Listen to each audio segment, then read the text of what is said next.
ओम अज्ञानतिमिरान्धश्रवणाञ्जनशलाकचक्षुरुन्मिलितं येन तस्मै श्रीगुरुवे नमः श्रीचैतन्यमनोभीष्टं स्थापितं येन भूतले छायां रूपं कदा मह्यं ददाति शपदान्तिकं वन्देऽहं श्रीगुरु श्रीयुतपदकमलं श्रीगुरुवैष्णवाश्च श्रीरूपं साग्रजातं सगुणरघुनाथं तं सजीवं साद्वैतं शब्दितं पुरीजानसंहितं कृष्णचैतन्यदेवं राधाकृष्णपादं सगुणललितविशाखान्त्य हे कृष्ण करुणा सिन्धु दीनबन्धु जगत्पति गोपीश गोपिकान्त राधाकान्त नमोस्तुते तप्त काञ्चन गौरांगी राधे वृंदावनेश्वरी विश्वभानुसुते देवी प्रणमामि हरिप्रिये वाञ्छाकल्पतरुभ्यश्च कृपा सिन्धु एव च पतितानां पावनैर्भ्यो वैष्णवेभ्यो नमो नमः श्रीकृष्ण चैतन्य प्रभु नित्यानंद श्री अद्वैत गदाधर शिवासादि गौरभक्तवृंद हरे कृष्ण कृष्ण कृष्ण हरे हरे हरे राम राम राम हरे हरे ओम नमो भगवते वासुदेवाय ओम नमो भगवते वासुदेवाय ओम नमो भगवते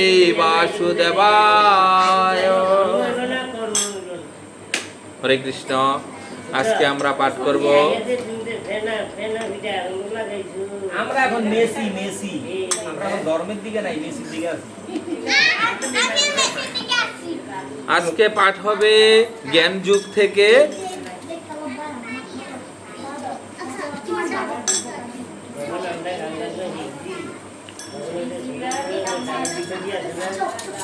ছত্রিশ নম্বর শ্লোক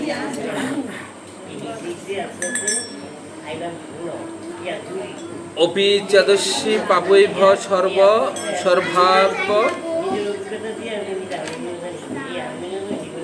সর্বাপ পাপকৃতম সর্বম জ্ঞানপ্লাবন এব বিজিন্নম সন্তরিষ্যসি পাপী হতে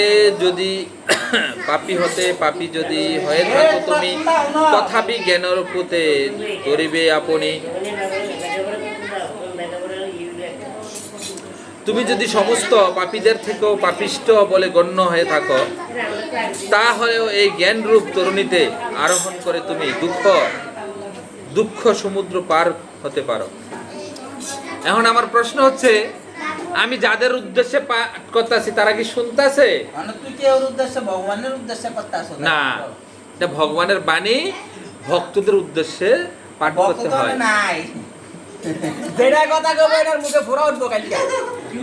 যারা পাঠের সময় কথা বলে তারা পরের জন্মে কাক হইয়া জন্মায়, শালি কাকা করবে। এটা কিন্তু শাস্ত্রের কথা, আমার কথা না।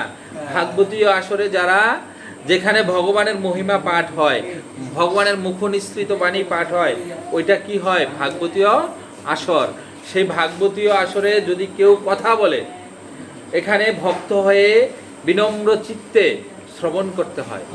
কারণ কেউ যদি সেটা না করে কথা বলে, তার পরবর্তী জন্মে সে কাক হয়ে জন্মাইব, বান্দর হয়ে জন্মাইব। বুঝাইতে পারছি? হরে কৃষ্ণ। তাইলে আমি কি পাঠ করছি? তুমি যদি সমস্ত পাপীদের থেকেও পাপিষ্ঠ বলে গণ্য হয়ে থাকো তাহলেও এই জ্ঞানরূপ তরুণীতে আরোহণ করে তুমি দুঃখ সমুদ্র পার হতে পারো। কে বলছে? পরমেশ্বর ভগবান শ্রীকৃষ্ণ। তাৎপর্য, ভগবান শ্রীকৃষ্ণের সঙ্গে সম্পর্কিত হয়ে আমাদের স্বরূপ উপলব্ধি করা এতই মাধুর্যময় যে তা অজ্ঞানতার সমুদ্রে যে জীবন সংগ্রাম তা থেকে আমাদের সঙ্গে সঙ্গে উদ্ধার করে। এই জড়জগৎকে কখনোই অবিদ্যার সমুদ্র অথবা কখনো দাবানলের সঙ্গে তুলনা করা হয়। অতি সূক্ষ্ম অতি সুদক্ষ সাঁতারু যেমন সাঁতার কেটে সমুদ্র পার হতে পারে না, ঠিক তেমনি জড়জগতের এই জীবন সংগ্রাম তা দূর অতিক্রম্য। মাঝ সমুদ্রে যে মানুষ হাবুডুবু খাচ্ছে তার উদ্ধারের একমাত্র উপায় হচ্ছে যদি কেউ এসে তাকে তুলে নেয়। এই ভব সমুদ্রে আমরাও সেরকম, আমাদের এই ভব সমুদ্র থেকেও তুলে নেয়। তাহলে কেবল আমরা উদ্ধার হতে পারি। ভগবানের কাছ থেকে পাওয়া অপাকৃত ভগবত তত্ত্ব হচ্ছে একমাত্র মুক্তির পথ। এই ভগবত তত্ত্ব জ্ঞান বা কৃষ্ণ ভাবনামৃত হচ্ছে উদ্ধারকারী নৌকা।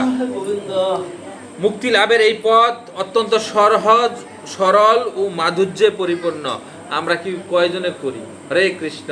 এই যে ফুলাভাইন্ডে রে বুঝামু, এটি গিয়া হেন ওই যে ব্রাজিল আর্জেন্টিনা খেলতেছে। কোনো হইছে নি হরে কৃষ্ণ। আরেকটা পাঠ করি নাকি? একটা দরকার নাই ভগবান কেউ তো হনে না কাজ না বলা হয়নি কি করে না করে তাইলে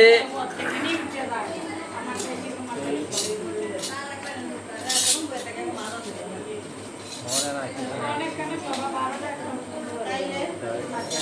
সবাই এতটা পর্যন্ত না মন্দির 9টা 8:30 বাজে বন্ধ করে দেয়।